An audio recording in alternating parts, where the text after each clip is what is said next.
द्रौपदी चीरहरण कथा। जय श्री कृष्ण। आइए जानते हैं। ध्रुव क्रीड़ा का आयोजन और द्रौपदी चीरहरण का हस्तिनापुर पहुंचने के बाद भी शकुनी की आंखों के सामने से युधिष्ठिर का राज वैभव हट नहीं रहा था। दुर्योधन के कांतिहीन चेहरे को देखकर वह और भी अधिक चिंतित था। एक दिन अवसर देखकर उसने धृतराष्ट्र से कहा, जीजाश्री, जब से दुर्योधन इंद्रप्रस्थ से लौटा है अत्यंत चिंतित और दुखी दिखाई देता है। आपने क्या उससे पूछा कि ऐसा क्यों है? नहीं शकुनी, मैंने नहीं पूछा। नेत्रहीन होने के कारण मैं उसकी चिंता भी कैसे देख सकता हूँ? धृतराष्ट्र चिंतित हो उठे। भ्राताश्री, आप ही उससे पूछिए कि उसकी चिंता का कारण क्या है। इस बार गंधारी ने शकुनी से कहा, नहीं बहन, यह मेरा काम नहीं है। शकुनी ने उत्तर दिया। कुछ पल वह चुप रहा और बोला, उसकी चिंता का कारण आपको ही पूछना चाहिए। ठीक है, मैं उसे बुलाता हूँ।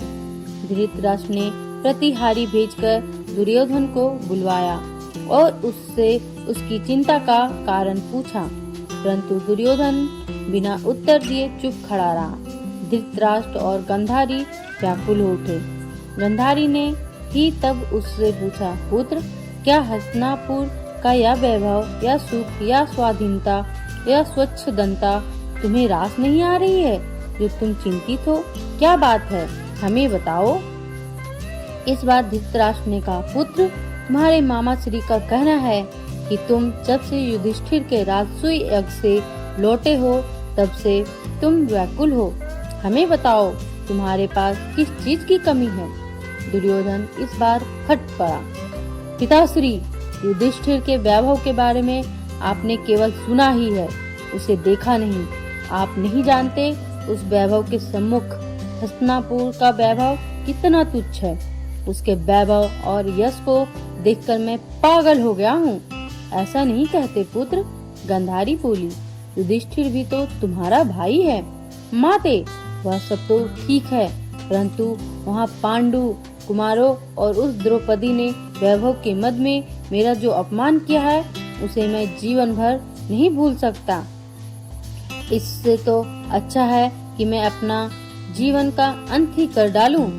इतना दुखी मत हो पुत्र, धृतराष्ट्र बोले। असंतोष की कोई सीमा नहीं होती। धैर्य धरो। जिसे तुम अपमान समझ रहे हो वह उनका परिहास भी तो हो सकता है। मैं उसी परिहास का बदला चाहता हूँ। पिताश्री, दुर्योधन बोला, आप युधिष्ठिर को धृत क्रीड़ा के लिए यहाँ निमंत्रित कीजिए। मैं जुए में उनका सारा वैभव, सारी संपदा, सारा राज्य उनसे जीत लूंगा।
कृपाचार्य, विदुर, धृतराष्ट्र और अन्य वयोवृद्ध नगरवासी वहां उपस्थित थे।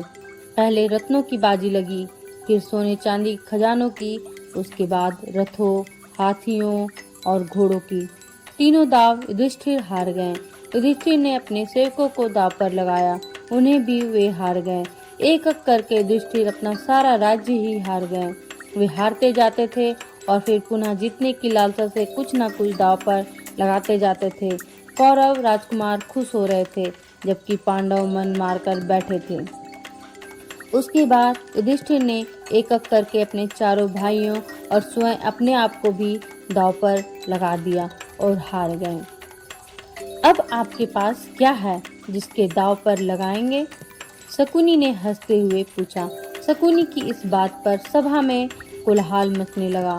शकुनी उठकर खड़ा हो गया और सबको संबोधित करके बोला, शांत हो जाएं आप लोग, यह तो चौसर का खेल है। इसमें एक जीतता है तो दूसरा हारता है। ये पांडव अब कौरवों के युवराज दुर्योधन के गुलाम हो गए हैं। फिर भी एक चीज शेष है, जिसे युधिष्ठिर दांव पर लगाकर एक ही झटके में अपना अब तक का हारा हुआ सारा साम्राज्य, अपने भाई, अपनी दौलत वापस जीत सकते हैं। वह क्या चीज है? मंडप में शोर उठा। द्रौपदी, शकुनी ने उच्च स्वर में कहा। सारी सभा को जैसे सांप सूंघ गया। सभी के सिर नीचे झुक गए, कोई कुछ नहीं बोला। शकुनी ने मुस्कुराकर युधिष्ठिर की ओर देखा। युधिष्ठिर एकाएक उत्तेजित होकर बोल पड़े, ठीक है, मैं द्रौपदी को दांव पर लगाता हूँ।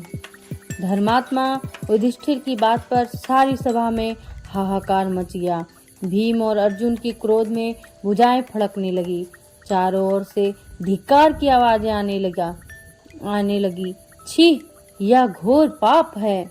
इस शोर के बीच की शकुनी ने पासा फेंका और जोर से चिल्लाया, लो, यह बाजी भी दुर्योधन ने जीत ली। सभा में सन्नाटा छा गया। युधिष्ठिर ने लज्जा से अपना सिर झुका लिया। तभी दुर्योधन उठ खड़ा हुआ और विदुर की ओर देखकर बोला, काका श्री, आप रणवास में जाएं और द्रौपदी को यहाँ ले आएं। मूर्ख, व्यर्थ में क्यों मृत्यु को न्योता दे रहा है? विदुर क्रोध में भरकर उठ खड़े हुए। उन्होंने सारी सभा की ओर देखा और उच्च स्वर से बोले, अपने आप को हार जाने के बाद युधिष्ठिर को कोई अधिकार नहीं था कि वह पांचाली को दांव पर लगाए। ऐसा लगता है कि कौरवों का अंत समीप आ गया है। विदुर की बातों से दुर्योधन बौखला उठा। काका श्री, आप हमसे ईर्ष्या रखते हैं। हमारी जीत पर आपको कष्ट हो रहा है तो यहाँ से चले जाइए। विदुर गहरे अपमान बोध से त्रस्त होकर वहाँ से चले गए। दुर्योधन ने अपने सारथी प्रतिकामी को पुकारा, प्रतिकामी, जाओ द्रौपदी को रणवास से लेकर आओ।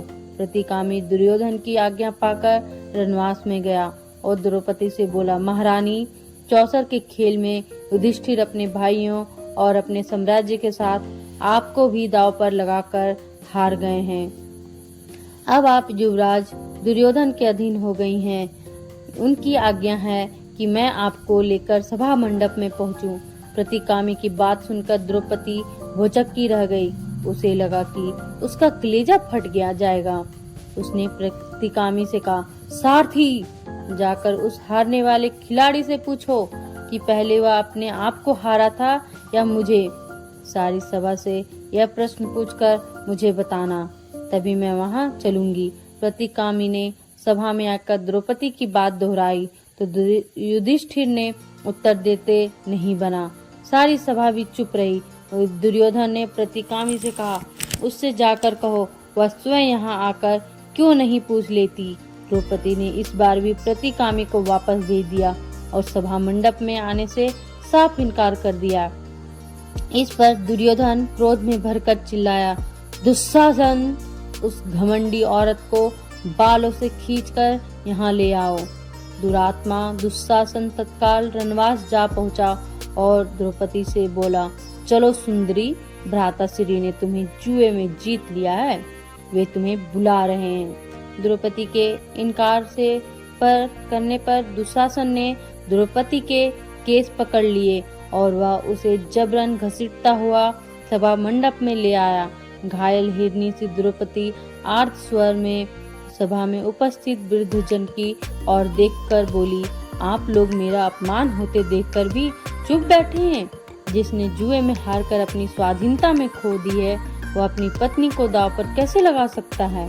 बहुत देर से चुप बैठे भीष्म से चुप न रहा गया। वे उठकर खड़े हो गए और बोले, महाराज धृतराष्ट्र, अपने पुत्र को रोको, काल उनके सिर पर मंडरा रहा है। पितामह, जो काल मेरे सिर पर मंडरा रहा है उसे मैं स्वयं देख लूंगा। दुर्योधन ने उच्च स्वर में कहा, आप शांत होकर बैठ जाएं या फिर अपनी आंखें बंद कर लें। मैं कोई अन्याय नहीं कर रहा हूँ। मैंने द्रौपदी को जीता है। अब मेरा जैसे मन चाहेगा मैं इसके साथ व्यवहार करूंगा। भीष्म को पहली बार लगा कि कौरवों की सभा अब उनकी बात का कोई वजन नहीं है। वे अपमान का घुट भरकर बैठ गए। तभी दुर्योधन के एक भाई विकर्ण ने कहा, यह अन्याय है। द्रौपदी पांचों पांडवों की पत्नी है, उसे एक भाई पर दांव पर नहीं लगा सकता। कर्ण, तुम अभी बच्चे हो, कर्ण ने उसे टोका। जिस समय युधिष्ठिर अपनी सारी संपत्ति हार गया, उसी समय द्रौपदी भी हारी हुई मानी जाएगी। इसके सारे आभूषण अब दुर्योधन के हैं। हाँ मित्र, कर्ण ठीक कहता है। दुर्योधन हंसा। इसके सारे आभूषण और वस्त्र उतार लो दुशासन। दुशासन आगे बढ़ा। तभी भीम उठकर चिल्लाया, दुशासन, तूने जिन हाथों से द्रौपदी के केस पकड़े हैं, मैं इन्हें जड़ से उखाड़ डालूंगा। भीम को क्रोधित होते देखकर युधिष्ठिर ने उसे रोका। शांत हो जाओ भीम, यदि इस समय हमने क्रोध किया तो हमारा धर्म नष्ट हो जाएगा। युधिष्ठिर ने समझा बुझाकर अपने भाइयों को शांत करने के लिए कहा। तभी दुशासन ने द्रौपदी की साड़ी का छोर पकड़कर खींचना शुरू कर दिया। द्रौपदी ने आर्तवाणी से परमात्मा को पुकारा, हे जगदीश, हे परमात्मा, मेरी रक्षा करो। तभी सारी सभा ने एक अद्भुत चमत्कार देखा। दुशासन द्रौपदी के वस्त्र पकड़कर खींच रहा था। वो जो वस्त्र खींचता जाता त्यों वस्त्र बढ़ता जाता। सभा मंडप में वस्त्रों का ढेर लग गया, पर साड़ी की लंबाई कम नहीं हुई। खींचते खींचते दुशासन पसीने पसीने हो गया।